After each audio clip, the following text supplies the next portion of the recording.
আসসালামু আলাইকুম viewers, welcome to my channel Rubait's cooking gallery.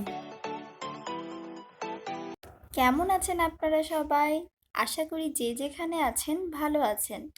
আজকে আপনাদের জন্য নিয়ে এসেছি টক ঝাল মিষ্টি এক অন্যরকম স্বাদের আমের জুসের রেসিপি। চলুন তাহলে শুরু করা যাক।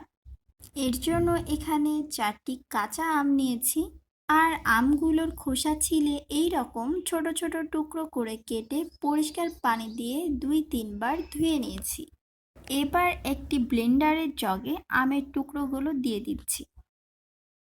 সাথে দিয়ে দিচ্ছি 5-6টা রসুনের কোয়া, 3টা কাঁচামরিচ, স্বাদ মতো লবণ। লবণ আর একটু প্রয়োজন হলে পরে অ্যাড করে নিতে হবে। এবার 1 গ্লাসের মতো পানি দিয়ে ব্লেন্ড করে নিব। আপনাদের আন্দাজ মতো চাইলে পানি দিয়ে আমের জুসটা তৈরি করে নিতে পারেন, তাতেও কোনো সমস্যা নেই। এরপর অ্যাড করছি চিলি ফ্লেক্স 1 চা চামচ, জিরা গুঁড়া 1/2 চা চামচ, চিনি 2 চা চামচ। আবারও এগুলো একত্রে ব্লেন্ড করে নিব। তৈরি হয়ে গেল টক ঝাল মিষ্টি কাঁচা আমের জুস। আপনারা বাড়িতে বানিয়ে দেখবেন, আশা করি খেতে ভালো লাগবে। সবাই ভালো থাকবেন।